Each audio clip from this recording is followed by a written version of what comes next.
Hey, what's up? It's Paloy and we're doing the second video. It's 30 minutes into the next day. I was gonna keep reading from the intro stuff, but we don't have that time. As long as we have a somewhat ideal overview of the stuff, I think it helps a lot. Okay, so we're gonna jump straight into the introduction. Shit.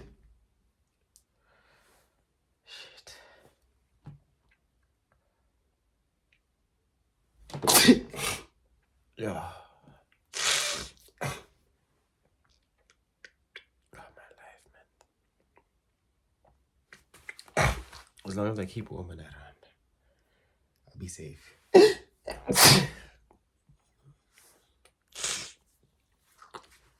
Okay, decolonization in the universities, the politics of knowledge. This is from Bert Press, Jan Smart's Avenue, published in South Africa by University Press. I like how they tell us which press they used. List of, okay, we're going straight to chapter 1, decolonizing universities. Muhammad Mamdi, Makiri University, and Columbia University. I'm thinking there's a section specifically under that guy's name, but it's fine. I think this is also important. Institutions of higher education originated in different parts of the world. I'm just setting up my notes. Okay, we'll label it that time. 3:24. Kausani, people are getting paid. But we had McDonald's today. I've realized my parents spend money before getting paid in hopes that they get paid. That's crazy level of trust, I can't lie. Crazy level of trust. Okay, institutions of higher education originated in different parts of the world. In the modern era, but it is only one particular historical experience that become globalized. During the modern colonial era, the modern university, as the name suggests, claims a universal significance as a site for study of the human. It graduates claims excellence globally. This chapter draws on the experience of two universities, Makerere Universities and the University of Dar es Salaam. The contribution of two intellectual figures, Ali Mosrey and Walter Rodney, to flesh out some key post-independent debates regarding the role of universities and scholar. The first debate arises from the nationalists' demand that university be a site of relevance and not just excellence. This demand informed debates over curriculum, leading to a second debate over the relationship between two different roles of the public intellectual and scholar, articulated as the difference between ideological origination, this is Rodney, and the mode of reasoning, and then mode of reasoning is Masrai. The chapter closes with the discussion on language. In context with colonial languages were given official status, developing them into dynamic languages of popular culture and higher learning and scientific reasoning. The tendency was freeze language of the colonized into folkloric condition due to a lack of recognition and resources. Two experiences in particular, those of Afrikaans and Kiswahili. Those of Afrikaans and Kiswahili pointed a way forward to social inclusion, creating internal institutional capacities and translation work to support African languages. The chapter claims that the cases it discusses are important, not because they are representative, but because the questions they raise are of wider and general significance. The challenge is in higher education in Africa and elsewhere is both responsive to the local and in global with the global. So it's basically they want things in museums to be from what I read, my understanding. Not museums, but institutes. It's interesting because when you we basically looking at the overview of institutes, and I think I have a bit of energy. We can like we push it till 2 o'clock in terms of my analysis. I have a bit more energy. My thinking is going. To be honest, I have no other what you call, but I think now God's operating from a different plane. So we're talking about institutes here. So their argument is that the place should be a place of relevance. Let me go back.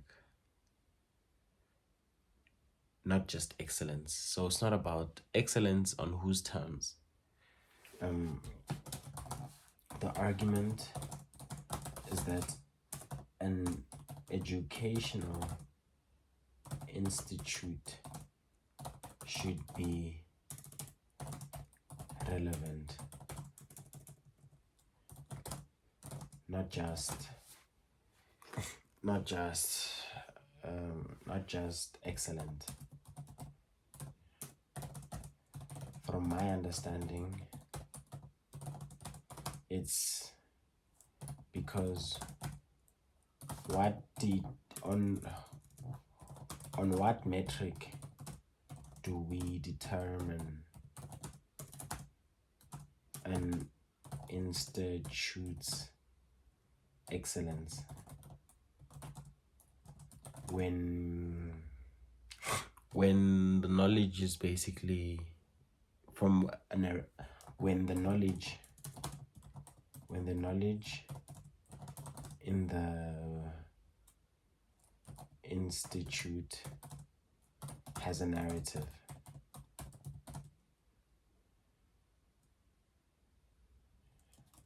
And I'm just say Eurocentric.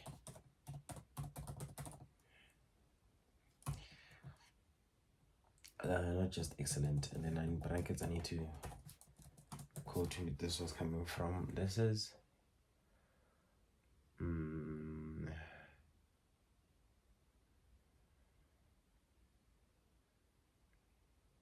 Ali Mazrou and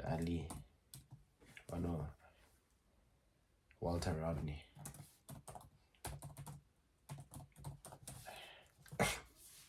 Okay, it's my first saying of the day. Again, kudos to you, man, for listening to me talk. It's crazy.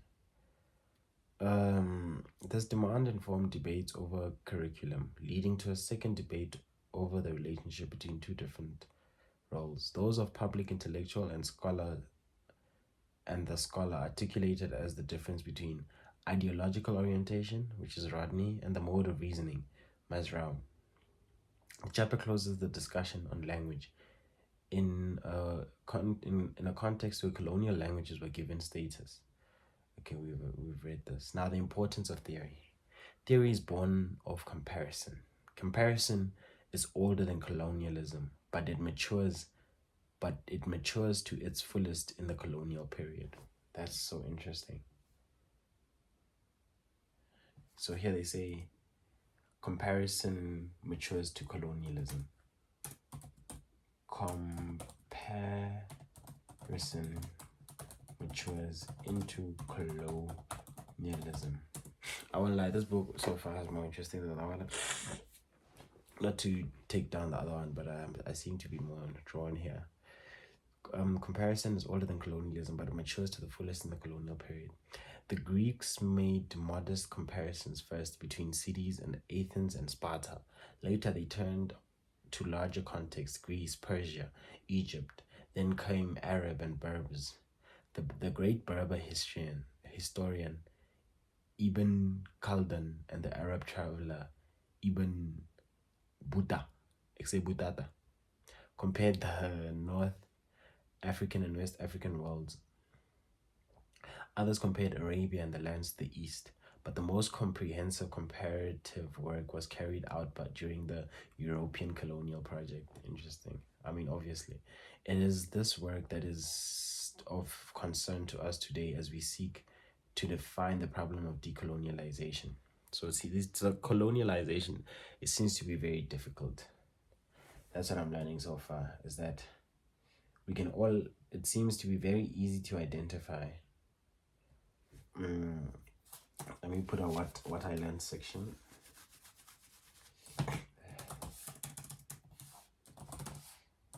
What I'm learning.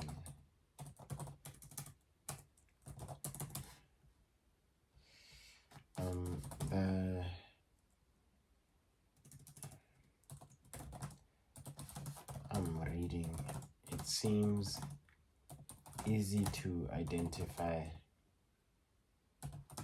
that colonization was present and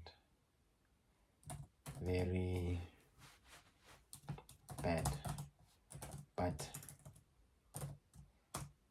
it seems that decolonialization is understandingly so necessary to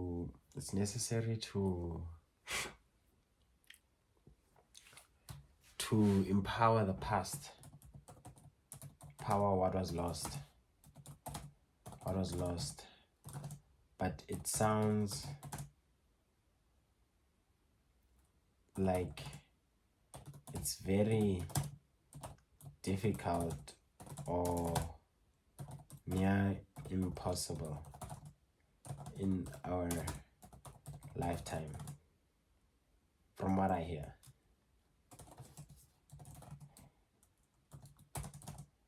That's what I'm hearing. With the European colonial project, classification became global. In the heyday of European expansion, the 18th and 19th centuries, European intellectuals as far as Hegel, Marx, Weber, Durkheim, and others began comparing European and other non-European worlds, asking, what was and is so distinctive from the West? The production of knowledge begins with ordering phenomena. Comparing requires classification and mapping. Durkheim looked to chemistry as the master classificatory science. Marx looked at the biology and its most elementary unit of analysis, the cell form. Comparison requires a standard, the familiar through which the not so familiar is understood, sometimes as not quite yet, and other times as outright deviation. All ordering has a reference point. For those who did the classifying and ordering of everything around them, the reference point was the West. The reality they knew and considered natural. The problem is unavoidable. Since we are a part of that which we compare, how does one avoid the problem of being evaluative and subjective? You cannot avoid it. You can only be conscious of it and thus limit your claims. Take this for example, Jesuit priests who went to China looking for religion. Non-Buddhist China has no scriptures but plenty of rituals. But religion from Europeans had a particular definition. There could be no religion without sacred texts, so they concluded that China had no religion. In later years, they reached a similar conclusion in Africa, that it had no religion, only magic and superstition practiced by witches and doctors. Okay.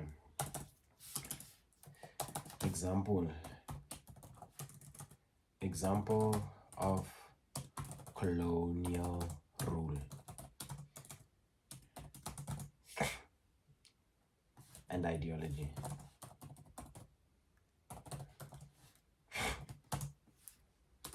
The Chinese didn't have ancient script as part of their religion.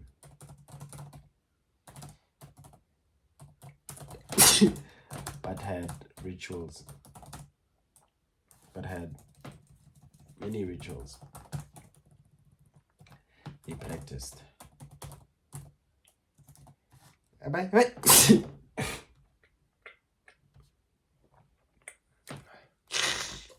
ancient rules that they practiced. That ancient rule that they practiced, but because the Europeans believe that religion should stem from ancient scripture, they classified the Chinese as not having religion. See, Jobeth. Okay. Colonialism and the universities. The institutional form of modern Africa university did not derive from pre-colonial institutions. The inspiration was that the model was a discipline-based, gated community with distinction between clearly defined groups: administrators, academics, degree-seeking students. The model traces its origin to the university in Berlin, a new type of university designed in the aftermath of Germany's defeat by France in 1810. Over the next century, this innovation spread to much of Europe and from there to the rest of the world. Not only institutional form, but also the intellectual content of modern social sciences and humanities is the product of Enlightenment experience in Europe. The European experience was the raw material from which the forged category human. Okay, I'm also learning. I'm only now learning why the World War was called the World War. Firstly, because it was among Europeans, the superpowers.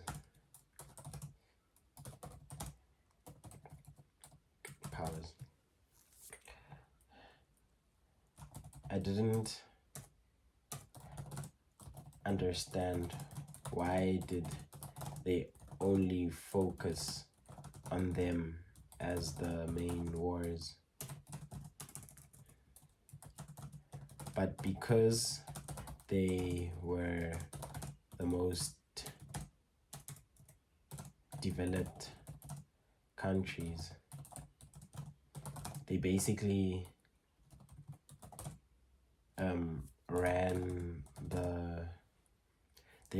ran the world if they could take over their own European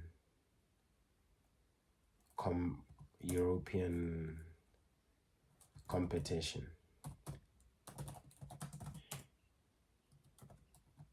Meaning, if I win, my ideologies after the war will be carried out across Europe, meaning basically the world, because Europe love colonization. Wow, aren't I an author? Okay, not only the institutional form, but the intellectual content of modern society, social sciences and humanities is the product of Enlightenment experience in Europe. The European experience was the raw materials from which was forged the category human. However, abstract, the category it drew meaning from the actual struggles on the ground, both within and outside Europe. Internally, the notion of human was an alternative to that of a Christian. What? Internally, the notion of human was an alternative to that of a Christian. It was a Renaissance response to Christian orthodoxy. The intellectuals of Renaissance Europe looked to anchor their vision in a history older than that of history. They found that a pagan Greece and Imperial Rome, and self-consciously crafted these into a foundational legacy for Europe. And externally, it was a response to an entirely different set of circumstances, not the changing vision of self-reflexive and self-revolutionizing Europe, but of a self-assertive Europe reaching out, expanding in move that sought first to conquer the world, starting with the New World, then Asia, then finally Africa, and then to transform and to civilize the world in its own image. This dual origin made for contradictory legacy. The modern European university was a site for the study of the human.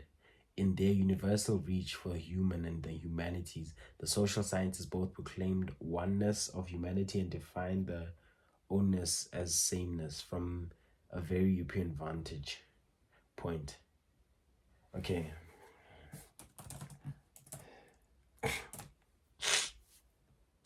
So I'm learning that to justify what they were about to do, they first had to rationalize, but most importantly, they had to reason among themselves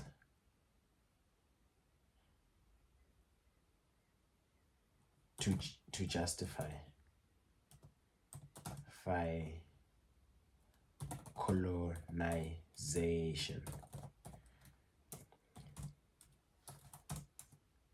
To do this was to define what it meant to be human. Already, this is a problem because they only discussing among themselves.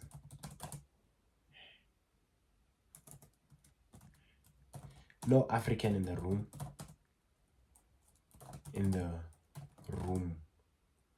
to have a voice or any non-European, which leads back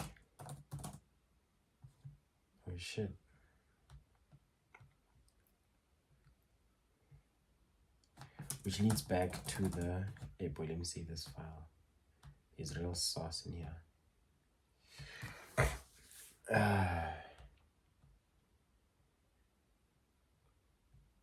Okay. Oh wait, no, it's no. Are you sure? Unlearning Empire, the sauce.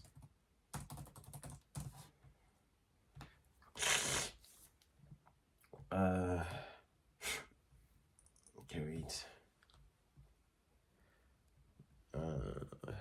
Again, if you're leading this, okay. So no African in the room to have a voice, or any non-European, which leads back to the idea of Eurocentrism. They creating their own notions to justify. They're creating their own notions, meaning they define a human based on the image of a European, meaning anything that looks less European basically is less human. Oh my gosh, can this make a funfa?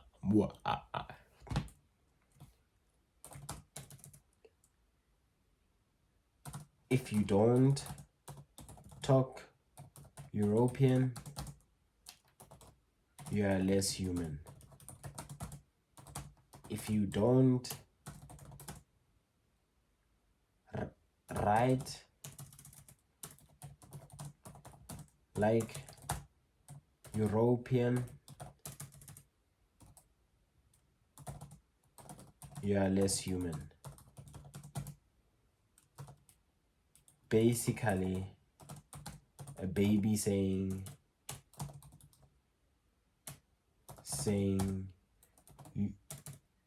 if you not me, then you are no better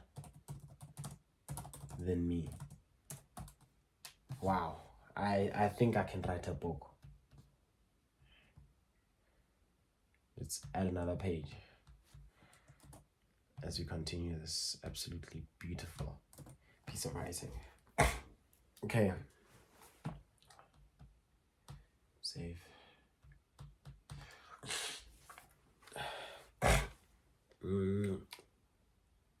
The modern university was a site for the study of the inhuman. In their universal reach for the human and the humanities and social sciences, both proclaim the oneness of humanity and define their ownness as sameness from a very European vantage point. Yes, my point is that the modern university in Africa has very little to do with what existed on the continent before colonialism. Damn. And everything to do with what was created in a modern Europe. We find and study great examples of institutions of learning in the African world before European conquest in Timbuktu, Cairo, Tunis, Alexandria, but these did not shape the contemporary African university, whether colonial or post-colonial. The deceive influence was the European university. Damn, the problem. The African University began as a colonial project, a top-down modernist project whose ambition was the conquest of society.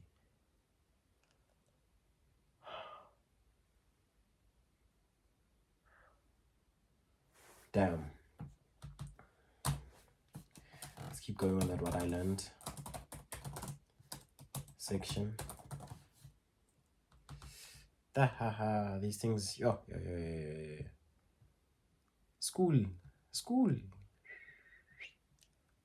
is the devil. I knew it. I knew there was something wrong about these things. I knew it. I really knew it. Okay, so here what I learned. I remember specifically in primary, after we learned about Egyptians, hieroglyphics, all those things, and they told us that the first I was taught to remember that the first educational center was built in Egypt, Timbuktu. I'm now learning that this was a result of colonial influence to establish colonial or Eurocentric ideologies. Oh my goodness, boy, my English is getting better. Oh, no wonder she thinks we're stupid. It's because I don't actually do her work. God, how are we gonna do that? Because now after this I'm gonna be creating thing marathon for motherfuckers, and then the psychology on that is also crazy. Okay, the university was in the front line of colonial civilization mission. Properly understood, the civilization mission was the precursor. Okay. Terms to remember. Civilization mission, aka enlightenment.